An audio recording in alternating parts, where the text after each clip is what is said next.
happy Saturday. My name is Stacie-lianne. I love makeup and I'm a huge horror fan. Since it is spooky season, which is my favourite time of year, I thought I'd do Monster Month, starting off with vampires. This week I am going in with P.Louise's newest palette, their Scary Tale Endings. Look at that packaging. Everything else I use will be in the description box down below. I compel you to like and subscribe, give it a share, help a girl out, and grab your crosses and holy water, iconic glamours, and let's get into it. Yoo-hoo! Anybody home? Big bad vampire out here. Legends of blood drinking, demonic entities, and spirits such as the Mesopotamian Shogalu, the Hebrew Lilith, and Greek Tricologus existed in various ancient civilizations. European traditions featured creatures like the Polish Strysogard and the German Naziera, and I did check how to pronounce those, which were often depicted as repulsive beings who tormented the living by draining their blood. However, beliefs in vampirism led to mass hysteria and public executions, especially in the 18th century Eastern Europe, where word of these creatures was widely recorded. There are people who are historically believed to be vampires, just like Vlad the Impaler. This 15th century Romanian ruler was known for his extreme fear, which inspired Bram Stoker's fictional character. Vlad the Impaler, also known as Vlad III, Prince of Wachalla, was a 15th century warlord. As a boy, Vlad and his brother were held hostage by the Ottomans to ensure their father's loyalty. Now, this experience, coupled with the murder of his father and brother by rival nobles, fueled Vlad's hatred and desire for revenge, and Vlad fought against the Ottoman Empire and other rivals to secure his homeland's independence and his own rule. He became infamous for his extreme cruelty and sadistic methods of punishment. One of his most terrifying tactics was impaling thousands of his enemies on poles and then dining among them, a gruesome spectacle meant to inspire fear and solidify his authority. Now, his methods did include beheading, nailing hats to the skulls of diplomatic envoys who refused to remove them, and burning people alive. Extreme. I've had such not obsession. I've had such a curiosity. I literally love to read anything about Vlad the Impaler. Obviously, he was an awful human being, but I just find it so fascinating how one person could be so cruel, you know? Or maybe it is the result of the trauma he faced. So interesting. Next was Elizabeth Bathory. Now, if you haven't heard about her, this is insane. She was a Hungarian countess who tortured and murdered hundreds of young women in the 16th and 17th century. Her family controlled Transylvania, and her uncle, Stefan Bathory, was king of Poland. Bathory is often proclaimed as the most prolific serial killer of all time, accused of slaying more than 600 women. This was inside her lavish castles, earning her the nickname the Blood Countess. The alleged methods of torture were gruesome and varied.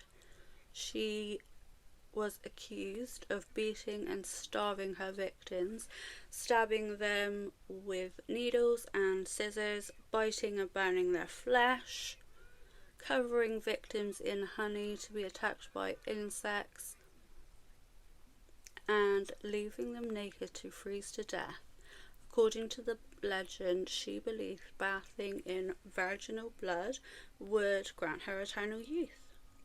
Now, I myself prefer small children, but each to their own. In German folklore, it features the Nachtjäger, or Shroud Eater, a vampire-like creature. It's believed to become one after a tragic and untimely death.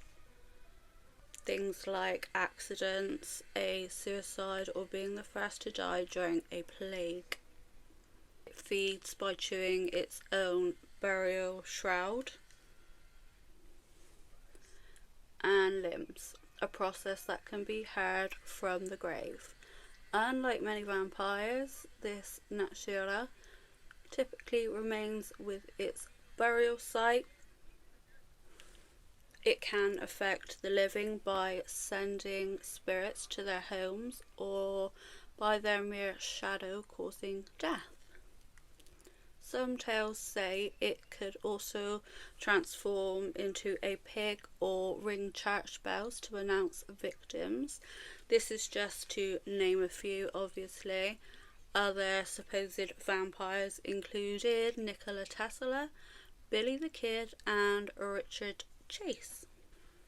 Obviously, the vampire legend has transformed over the centuries, starting with John Polidori's 1819 short story, The Vampire, inspired by Lord Byron. Polidori's work is credited with creating the template for romantic vampires and was highly influential, leading to the development of the vampire genre that continues today.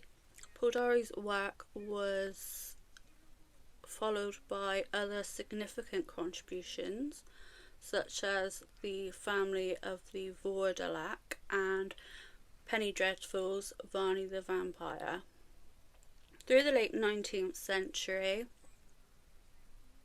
Sheridan Le Fanu's novel Camilla explored the vampire theme further, and of course Bram Stoker's Dracula became the archetypal vampire novel, providing the basis for the modern vampire legend. The 1922 film Nosferatu was an unauthorized and unfinished adaptation of Bram Stoker's 1897 novel Dracula. Nosferatu was one of the first feature-length films to adapt the Dracula story and became an influential horror film, despite being a bootleg. Stoker's widow sued and won her claim for infringement. A court ordered all copies of Nosferatu to be destroyed, but some had already been distributed. The significance of Nosferatu, in contrast to Stoker's more charming and sophisticated Count Dracula. The vampire Count Orlok in Nosferatu is a monstrous, plague-like figure. The film's iconic depiction of a monstrous vampire, as well as its connection to the story of Dracula, has made it a staple horror film. Obviously, Nosferatu was released not that long ago, and I really enjoyed that film. I tell you what was another good film as well, was The Voyage of the Dementor. That was excellent. The mid-20th century saw a resurgence in interest, largely due to the popularity of Hammer horror films, which featured a more stylish Christopher Lee as Dracula. Later in the century, authors like Anne Rice began portraying vampires as complex, tragic, romantic characters, moving beyond the traditional vampire villain role. Anne Rice's novel Interview with a Vampire, and the subsequent series reshaped the vampire's archetype. Her vampires were deeply human, grappling with themes of loneliness, morality, and their place in history. Buffy the Vampire Slayer, the popular television series, introduced a star-crossed epic romance between Buffy and Angel, a vampire with a soul. Or Spike, my personal choice. Portraying vampires as capable of redemption and emotional complexity. Marvel Comics introduced a new kind of vampire hunter, Blade, which explored a modern comic book take on the vampire lore, focusing on action and a high-tech world. Then we have things like the Twilight Saga, which romanticised teenage vampires, with Bella falling in love with Edward. This was first a series of books, and then it was turned into a series of movies. Then you have things like the Vampire Diaries. First was a series of novels written by L.J. Smith, then turned into a TV series that spanned 8 seasons.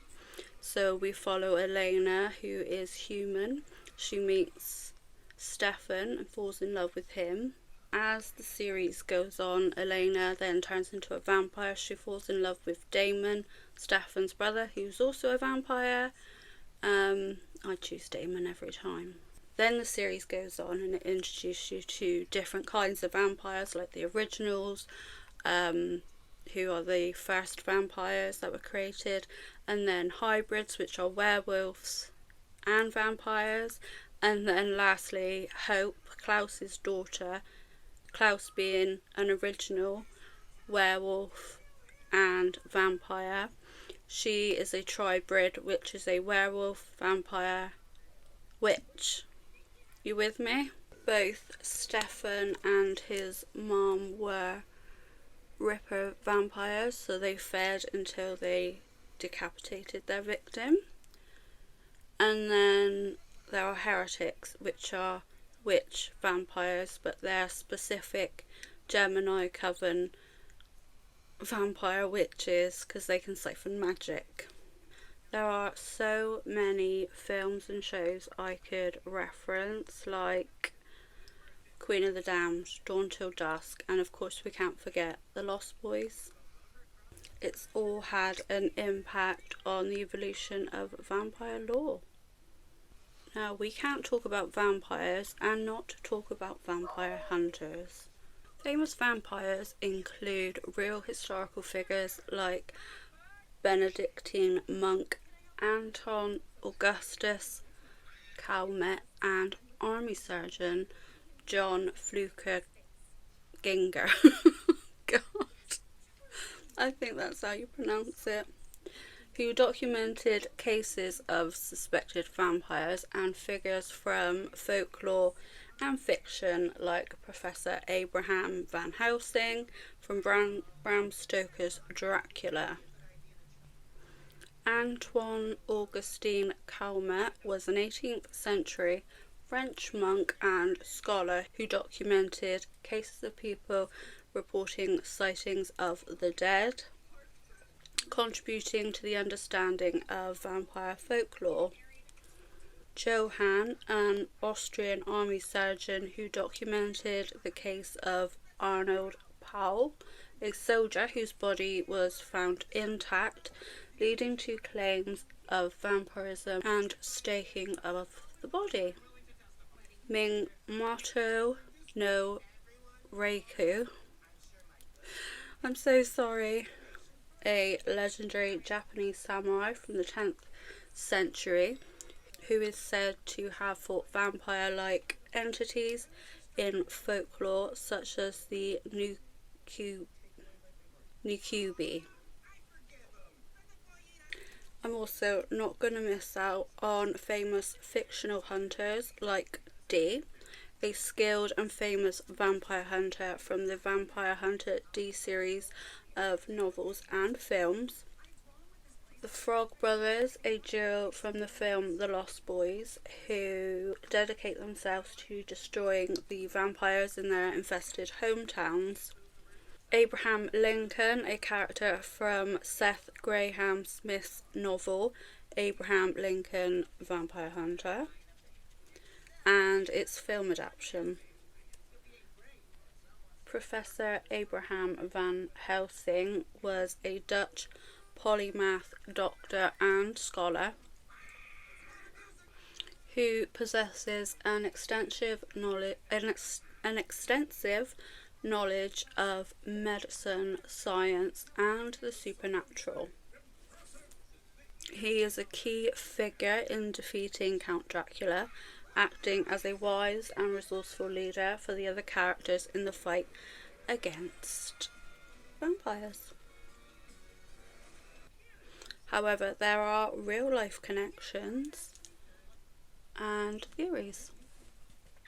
While Stoker never revealed a real-life model for Van Helsing, there are theories about his inspiration.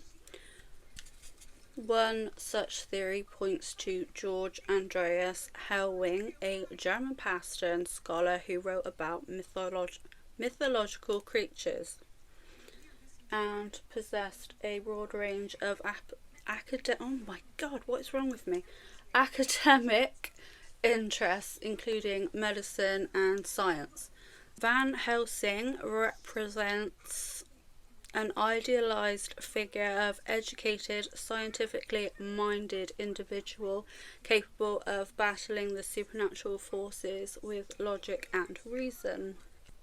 Later adaptations, such as the 2004 film Van Helsing, often portray the character as a monster hunter who actively pursues and slays vampires and other creatures rather than just a professor who gets involved in a singular case. This expanded role in popular culture is a product of the 20th century and later interpretations of the character diverging from Stoker's original concept of Van Helsing. Lastly, I can't leave out what to do if you encounter a vampire. It also depends on what kind of vampire you encounter. Garlic has long been the best known and most repellent against vampires, and it's more accessible. Whether you wear it, hang it in your window, or rub it over your home's entrance. Werewolf bite or scratch. A vampire that gets a taste of wolf's blood becomes stronger and extremely aggressive. But if the werewolf bites or scratches a vamp, it is like a supernatural lethal injection, just like in the Vampire Diaries. Then you have lack of blood and starvation. Blood is their primary life source in death, and when they don't get it, that is a recipe for disaster. Religious symbols or holy water to hold them off or burn them. And then fire.